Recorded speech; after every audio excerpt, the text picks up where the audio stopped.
Today I wanted to show you guys how to copy a wax Springerle mold. I recently bought a couple of wax Springerle molds from Germany, and you're not really supposed to use these. They're supposed to be just for decoration to hang on your wall. Mine even has a hanger. You're not really supposed to use them to make cookies, but that's what I want to do. I want to make cookies. So I copy them and make Springerle molds that are nice and sturdy and food grade. And this is how I do it. Now, I can't use the method that I used in my other video where I put the mold in and then I put the gelatin on to make a positive out of the gelatin, because the gelatin's hot and I'm afraid it'll melt the wax. I've never tried it because I don't really want to know what happens. So, we have to use something to make that step there of the positive that won't melt the wax, and I use silicone. But the first step that I take is I do use some gelatin to make a base. I'm going to pour this in and let it be cooling because this is kind of hot right now. This is what I use for my mold box. It's just cheap plastic container from the dollar store. Okay, now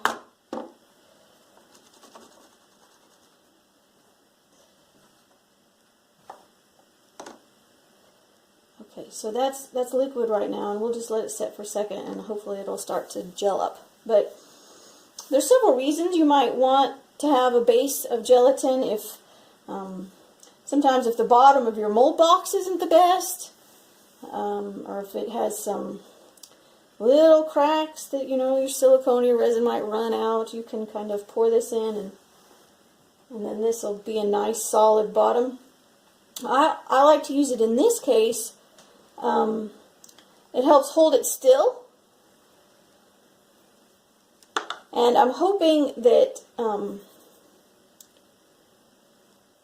when I put it in, the gelatin will come up the sides a little. I'm a little afraid of the melting, so I kind of got to balance that. But if I had some other figure made out of metal or something like that, or wood, I don't know, and it was tall, even taller than this, I don't want to waste my silicone because the silicone is a little bit expensive, more so than the gelatin because it's reusable.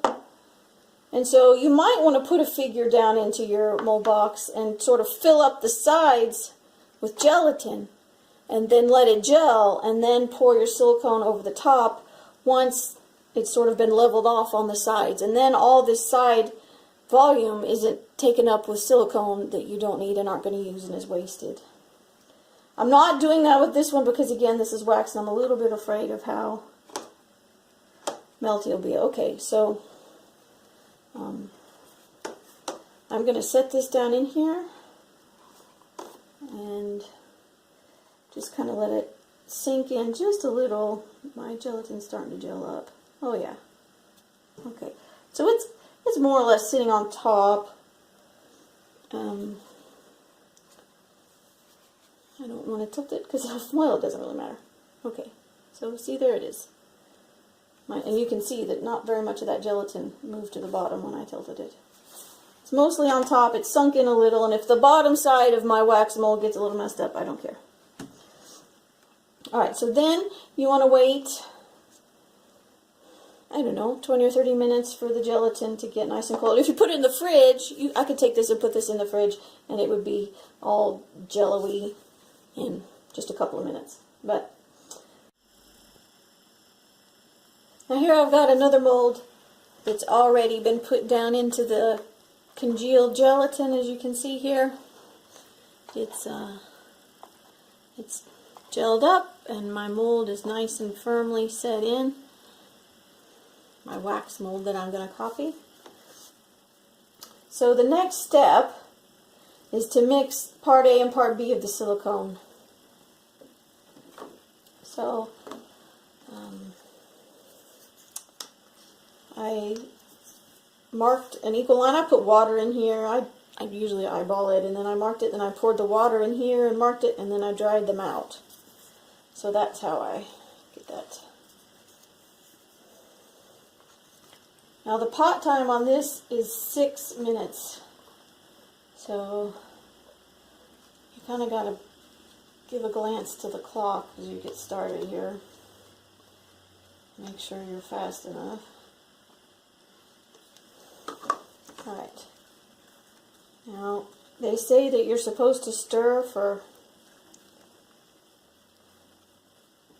Oh no, I've forgotten. Is it 10% or 20%? I think it might be 10% of the pot time.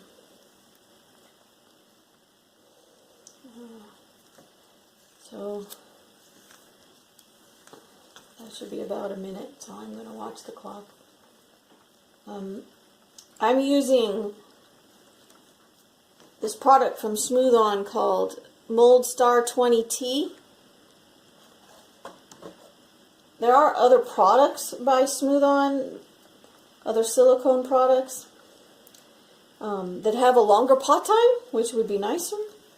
But this is I really want the transparent one. I think that's what the T stands for, and the 20T is transparent.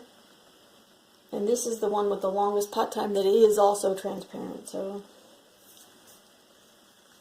now mine doesn't turn out to be really, really transparent because I don't have a vacuum degasser, and so there's lots of bubbles left in there, but it's still somewhat transparent, and I think it does help a little when you're trying to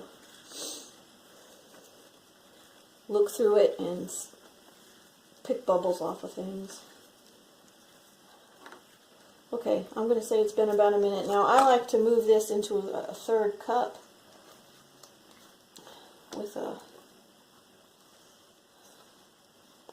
clean stir, just in case, you know, the edges of this cup have a spot on them where there's a lot of A, or my stir has a spot where there's a lot of B. This way helps just a little, make sure everything is even. So now what I'm going to do is I'm just going to pour it over, and I'm going to pour in a low-lying area. I'm not going to pour right on the mold, but I'm going to pour over here.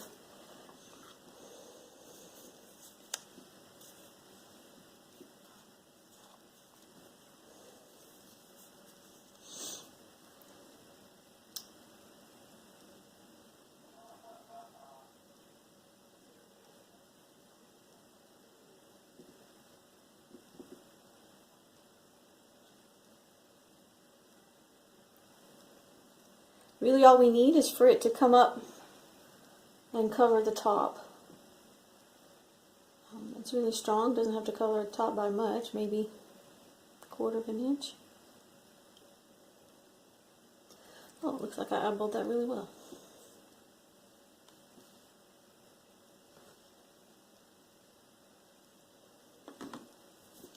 Okay, so I think you can see that. Now what I'm going to do is I'm going to turn my flashlight on. Uh-oh. There we go. And I'm going to kind of look down in. Now, if the thing I were copying was resin, I could really poke at it with my toothpicks to move over the bubbles. But it is wax, and so I do want to be kind of gentle. I mean, it's hard wax, but it's...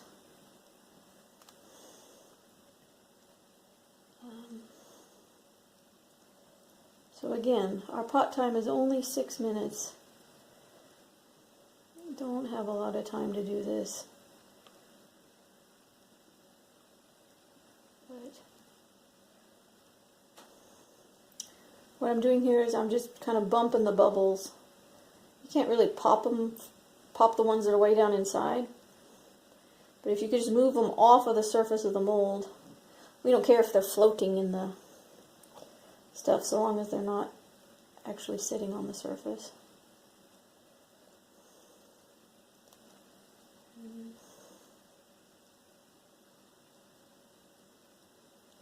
You could also kind of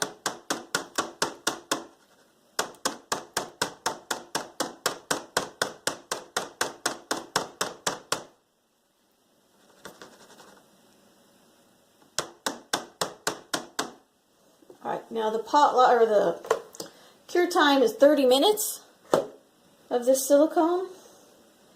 And so right now we are making a silicone positive from the wax negative.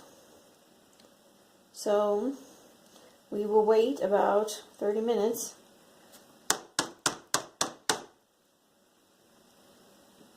for that to cure, and then I will come back and show you the next step. Okay, we've waited for our silicone to set up, and now we're going to move on to the next step, and we're going to get it out of here.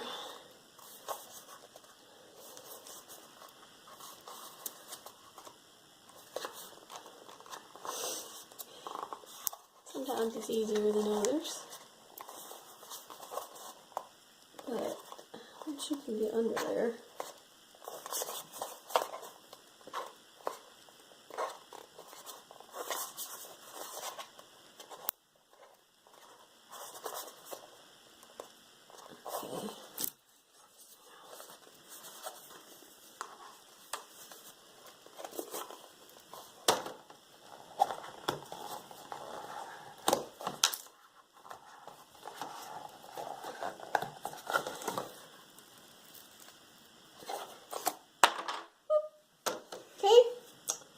So, here's my silicone. Now this is a positive, even though it kind of looks like it's a negative, but it's not. The actual mold itself, you can see the little Christmas tree shapes there. It's actually positive, and you can see a whole bunch of dirt came off with it. Off of the wax. So that's yet another reason not to use the wax molds on your cookies. So I'm going to go wash this off, and you can scrub it reasonably hard. And I'm going to get that brown dirt off. Alright, I've cleaned it up. Now, this is a positive, and so we don't need all this stuff around here at all. We want it to be gone. So I've got some kitchen shears here, and I'm just kind of cut it off. We don't need any of this because we are making a negative, and we want our negative to have...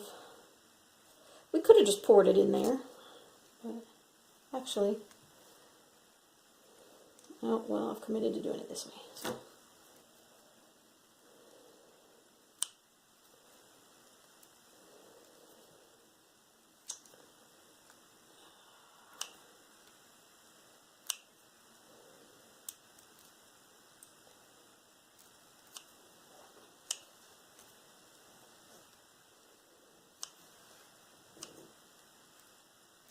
Okay, now,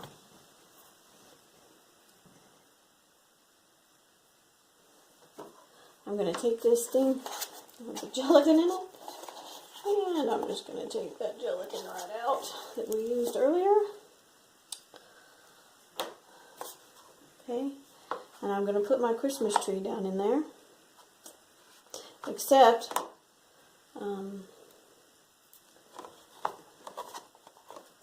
now I'm going to do the thing that I mentioned earlier, where I'm going to pour some gelatin to fill the sides, because this Christmas tree has some extra depth here to the silicone, and so when we make our final resin mold, we don't want this to be, the tree shape to be sunken down in it. And so this bit here, I want to fill... When it's in my mold box, I want to fill up with gelatin just barely to the edge of the,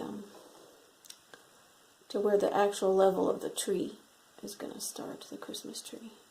Alright, so I'm going to go get some gelatin for that. Alright, I've got my gelatin heated now, and I'm just going to pour it in here.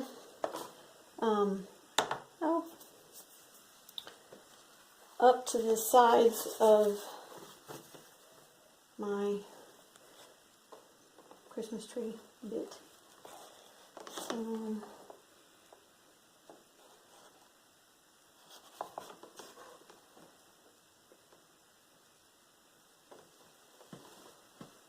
Now I'm not going to be able to get this perfect,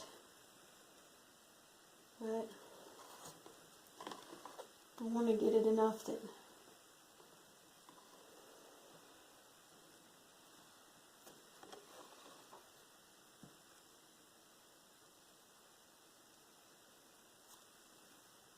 my tree is not really depressed down in that cookie mold that we make at the end.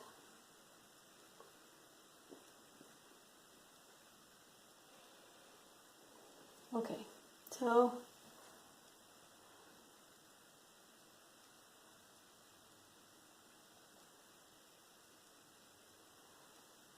now we could wait, I don't know, 30 minutes or an hour, but I'm going to go pop this in the fridge so that it'll cool down really quickly, and I'll be right back. Okay, our gelatin has congealed here. It's nice and solid, and so now we're ready to do the final step of pouring the resin on the gelatin positive to make a resin negative. Okay, I'm using Alumilite Amazing Clear Cast.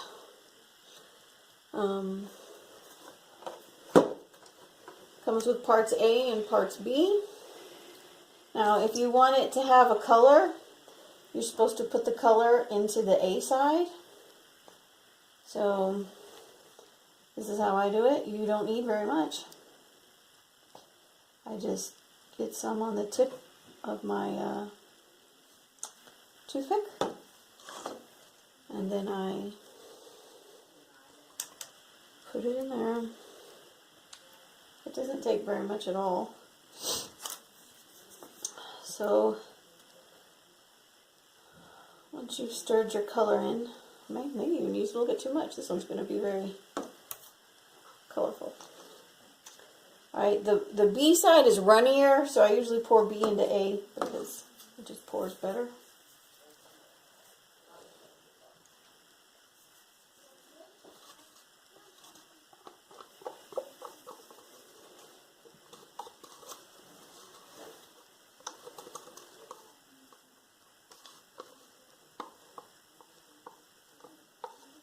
Now the pot time of this stuff is a lot longer than the silicone.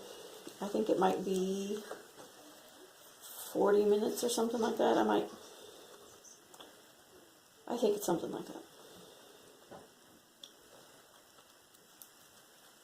And then, so I'll try to stir for about 4 minutes. I won't make you guys watch all 4 minutes. But now I do the same thing I did on the previous step. I pour it into a completely clean cup because, you know, there's some on the edges there that might be all part B or whatever. And maybe there's some on my stick up high that's just part A. And I want my final bit to be mixed very thoroughly. So I just get a new stick and a new cup. And now I know that every little bit on the sides of the cup and every little bit on my stick is mixed well.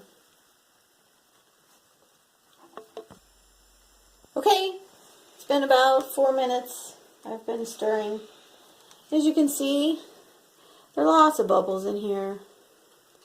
I don't have a vacuum degasser, so we just deal with it.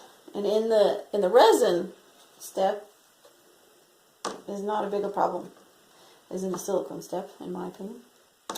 Okay, so now we're ready to pour. Well, I wanted to point out, you can see a little dark spot in here. I did put a piece of tape. Under my silicone positive to hold it steady in the middle, and so that's what that little dark spot is. Alright, so now we pour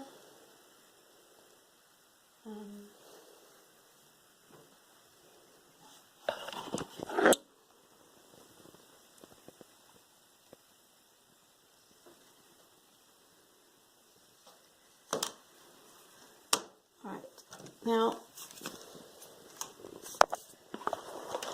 I like to, again, we want as many bubbles to rise to the top and pop as can. And most of them will, frankly, in the resin. But I particularly want to try to get at any bubbles that might be clinging to the surface of the silicone.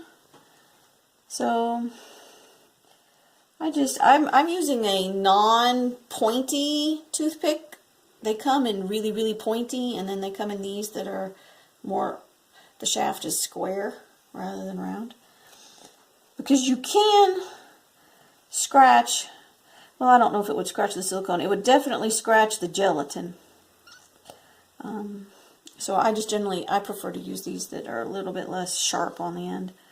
But I'm going to kind of just scrape over the whole surface. And try to get the bubbles to move away. As a lot of the bubbles in here start to rise to the surface and pop on their own, it makes it easier to see any that got left still on your model down in there. And in fact, since the pot time is so long, I could just set a timer for 10 minutes and then come back and do this, and then a lot of these bubbles will be gone. And I'll be able to see through it a little bit better.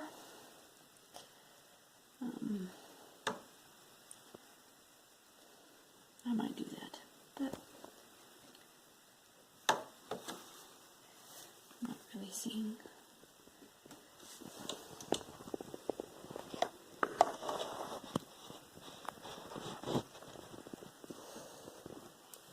So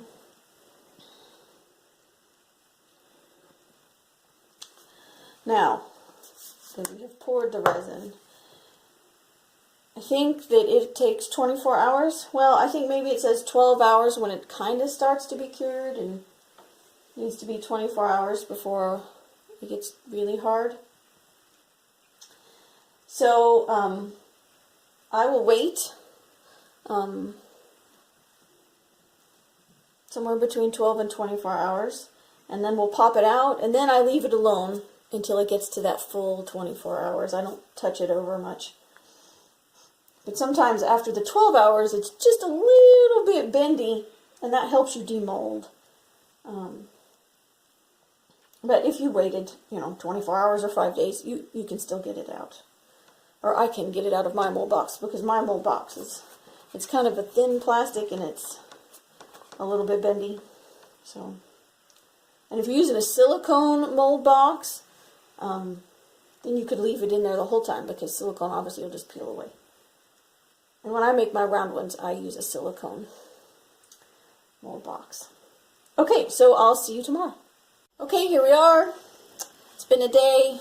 My Lumilite has cured, so I'm going to take it out of the mold box that I got going here.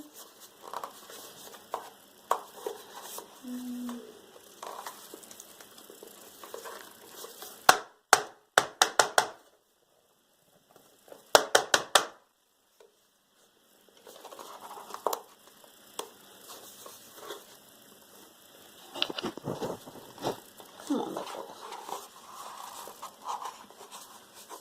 Okay, I'm going to get a knife real quick.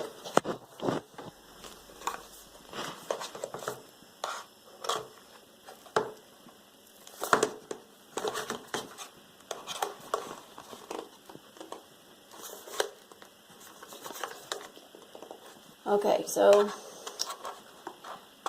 there we go. It's just that gelatin was being particularly sticky. Okay, so there's the gelatin in the bottom. See how sticky it was? We can pull that out because it's obviously reusable, and there's my little piece of tape. But we can melt this down, use it again. And then here's our mold, and this is the silicone. Okay, so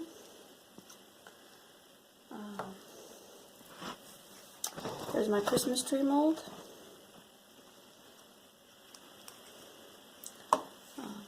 So now the top edges of this are a little bit sharp, and what I usually do is I just take an X-Acto knife and I kind of cut them down a little bit and I sand it. There's a really good tutorial on YouTube about sanding resin. The gal's doing it for jewelry, but it's still the same. And I would just look that up and follow that. That's what I've always done. And you can see that the top of my Christmas tree, even if you look at it from the side here, this side's a little bit thicker than this side. I wonder if when I made it, I set it on a table that was not level. And so over here, the top bit is kind of sunken down in, but the bottom right here, it's almost flat. And this is the way we would want it to be.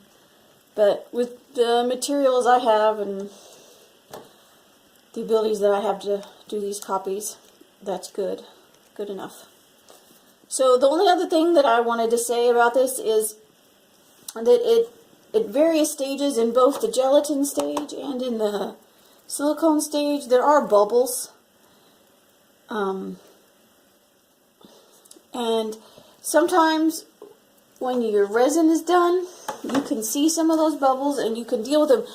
Since we had a two-step process here, some of the bubbles are, I call them innie bubbles, and some are outie bubbles, like belly buttons. And the outie ones, I was going to see if I could see one on here. They look like little balls. I mean, they're a little circle, right? I think there's one right there, maybe not. But the outie ones, you can come along. Actually, there's one right there, right in this corner. Oop, I just picked it off. You can come along with the outie ones and take, I would get an X-Acto, but I didn't have it out here. And you could just kind of pop them right over, like that one I just did with my fingernail. And the outie ones, they'll just break off pretty easily. And then if you have an innie one, for molds that I really want to turn out well, and I really want them to be as perfect as I can get them, you can make up another batch of resin, and you can take your toothpick that isn't covered in resin and dip it in the resin, or maybe you could even use a straight pin if you're careful, and kind of tap it on those innie bubbles, and then a little bit will drip off and it'll fill them. You want to be real careful about that, but sometimes it really helps make a difference in how perfect your image ends up looking on the cookie. So this one's kind of hard to see. It's a Christmas tree with birds and teddy bears and bells and wreaths, candles on it. It's kind of busy, and there are some bubbles inside my resin, but I don't think it's too bad on the actual surface of the mold. I'll have to try it out and see. But that's it. If you have any questions, please ask.